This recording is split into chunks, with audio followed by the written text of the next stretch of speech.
നമസ്കാരം. കഴിഞ്ഞ തവണ കൊച്ചിയിൽ നടന്ന സമ്മിറ്റ് ഓഫ് ദി ഫ്യൂച്ചർ ഏറെ ശ്രദ്ധിക്കപ്പെട്ടിരുന്നു. ഫ്യൂച്ചർ സമ്മിറ്റിന്റെ 2ാം എഡിഷൻ വരികയാണ്. അതിനെക്കുറിച്ച് സംസാരിക്കാൻ ജെയിൻ യൂണിവേഴ്സിറ്റിയുടെ ഡയറക്ടറായിട്ടുള്ള ശ്രീ ടോം ജോസഫ് നമ്മോടൊപ്പം. സ്വാഗതം. Thank you Abhilash. കഴിഞ്ഞ തവണ ഫ്യൂച്ചർ സമ്മിറ്റ് വന്നപ്പോൾ വലിയ തോതിൽ ആദ്യം ശ്രദ്ധിക്കപ്പെട്ടത് പത്രങ്ങളുടെ 1ാം പേജിൽ വന്ന പരസ്യമാണ്. പല ആളുകളും അത് ഇപ്പോൾ നടക്കുന്ന കാര്യമാണ് എന്ന് വിചാരിച്ചു. ഒരു ടെലിവിഷൻ ആങ്കർ അത് വായിക്കുക പോലും ചെയ്തു. അതൊരു ഞെട്ടിക്കലായിരുന്നു. ഇത്തവണ അതുപോലത്തെ ഞെട്ടിക്കൽ വല്ലതും ഉണ്ടോ? കഴിഞ്ഞ തവണ അതൊരു എന്താ പറയുക, സഡൻ സർപ്രൈസ് ആയിരുന്നു. അപ്പൊ ഇതിന്റെ ഒരു ക്രിയേറ്റീവ് എക്സസൈസ് ആയിട്ടാണ് ഈ സമ്മിറ്റിനെ എങ്ങനെ ജനകീയമാക്കാം എന്നൊരു തോട്ട് പ്രോസസിന്റെ പുറത്താണ് അങ്ങനെ ഒരു പേജ് വന്നത്. ഈ വർഷം അങ്ങനെ ഒരു പേജ് വരുന്നുണ്ട്. പക്ഷെ അതൊരു പ്ലാൻ സർപ്രൈസാണ്. ഫ്യൂച്ചർ സമ്മിറ്റ് കഴിഞ്ഞ തവണ ഭംഗിയായി നടന്നു. അതെ. എനിക്ക് ചോദിക്കാനുള്ളത്, എന്തിനാണ് സമ്മിറ്റ് നടത്തുന്നത് എന്നുള്ളതാണ്. വ്യത്യസ്തമായിട്ട് എന്തെങ്കിലും ഞങ്ങൾക്ക് നൽകാനുണ്ട്. അതൊരു ഫ്യൂച്ചറിസ്റ്റിക് ആയിട്ടുള്ള ഒരു ചേഞ്ച് ആണെന്ന് നിങ്ങളെ കൺവേ ചെയ്യാനും നമുക്ക് നല്ലൊരു ഫസ്റ്റ് ഇൻടേക്ക് നമ്മളത് റിക്രൂട്ട് ചെയ്തു. അത് കഴിഞ്ഞപ്പോൾ നമുക്ക് ഇപ്പോൾ ഇതെന്ത് ഡെമോൺസ്ട്രേറ്റ് ചെയ്യാൻ, അല്ലെങ്കിൽ ഞങ്ങളുടെ ഒരു കമ്മിറ്റ്മെൻ്റ് ആയിട്ട് നമുക്കൊരു എങ്ങനെ ഒരു university we are no more into degree awarding business. അതിൻ്റെ കാലം കഴിഞ്ഞു പോയി. എങ്ങനെയാണ് നമ്മളൊരു എക്സ്പീരിയൻസ് സെല്ല് ചെയ്യുക എന്നുള്ളതാണ് ഇപ്പോൾ എഡ്യൂക്കേഷൻ്റെ ഏറ്റവും കോറായിട്ട് എലിമെൻറ്റ്. കാരണം പഠിക്കാനുള്ളതെല്ലാം നമ്മുടെ ഡിവൈസുകളിൽ അവൈലബിൾ ആണ്. പിന്നെ എന്തിനാണ് ക്യാമ്പസിൽ വരുന്നത്? അപ്പോൾ അങ്ങനെ വ്യത്യസ്തമായ ഒരു എക്സ്പീരിയൻസ് സെല്ല് ചെയ്യുന്നതിനും അല്ലെങ്കിൽ വ്യത്യസ്തമായ ഒരു എക്സ്പീരിയൻസ് സ്റ്റുഡൻസിന് എക്സ്പോഷർ കിട്ടുന്നതിനും ഒരു ഇവന്റ് ചെയ്യണം. അത് ഞങ്ങളുടെ തീമും ഞങ്ങൾ മുമ്പോട്ട് വെച്ച ആശയവും, അതായത് വ്യത്യസ്തമായ ഒരു ചേഞ്ച്, അതൊരു ഫ്യൂച്ചറിസ്റ്റിക് ചേഞ്ച്.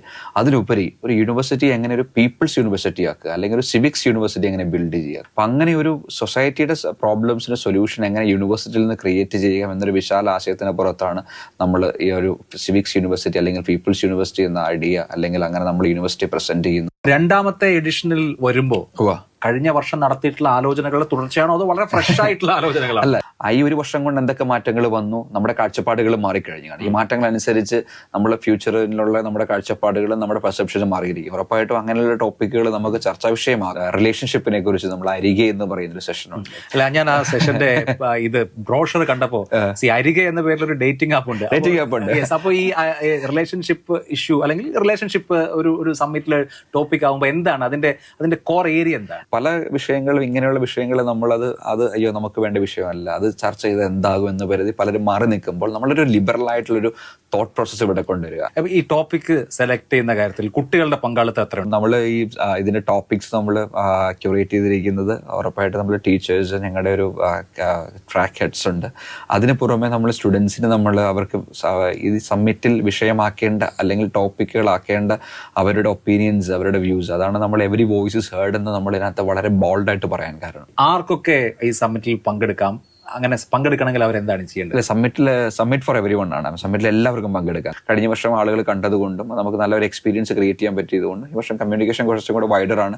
നമുക്ക് ഒത്തിരി ആളുകൾ ഇത് സമ്മിറ്റിന് വേണ്ടി കാത്തിരിക്കുന്ന ആളുകളുണ്ടായിരുന്നു. നമുക്കത് നല്ലൊരു പാർട്ടിസിപ്പേഷൻ അല്ലെങ്കിൽ രജിസ്ട്രേഷൻ വരുന്നുണ്ട്. തികച്ചും സൗജന്യം. സ്വാഭാവികമായിട്ടും ഒരു ഹ്യൂജ് ഇൻവെസ്റ്റ്മെന്റ് ആവശ്യമുള്ള ഒരു കാര്യമാണ്. ഉറപ്പായിട്ടും അതിന്റെ ഒരു ബിസിനസ് മോഡൽ അതിന്റെ ബിസിനസ് മോഡൽ എന്താന്ന് പറഞ്ഞാൽ, ഇത് ഒന്ന് നമ്മുടെ ഉറപ്പായിട്ടും Jain as a change maker, Jain as a university നമ്മൾ എങ്ങനെ പൊസിഷൻ ചെയ്യുക എന്നുള്ളത് നമ്മുടെ ഒരു പ്രയോറിറ്റി തന്നെയാണ്. ആൻഡ് നമുക്കൊരു ഈ 18ഓളം സ്പോൺസേഴ്സ് ഈ വർഷം സമ്മിറ്റിൽ നമുക്കുണ്ട്. Still it's a significant amount of money and but there is a purpose.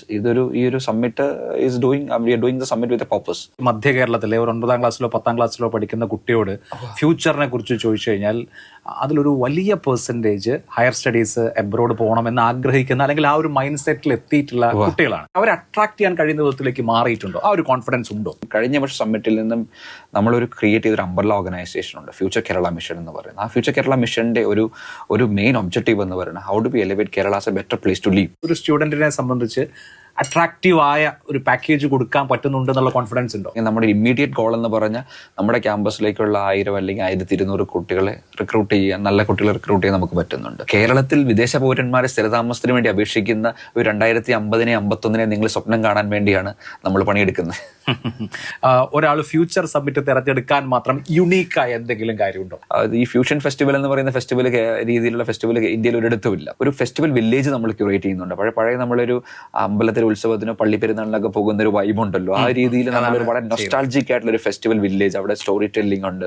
അത് നമ്മൾ ഉണ്ണികളെ ഒരു കഥ പറയാം എന്നാണ് ആ വെന്യൂവിനൊക്കെ പേരിട്ടിരിക്കുന്നത്. അതുപോലെ നമുക്കൊരു ഓപ്പൺ മൈക്ക് ഉണ്ട്, അതുപോലെ നമുക്ക് ഫ്ലീ മാർക്കറ്റ് ഉണ്ട്.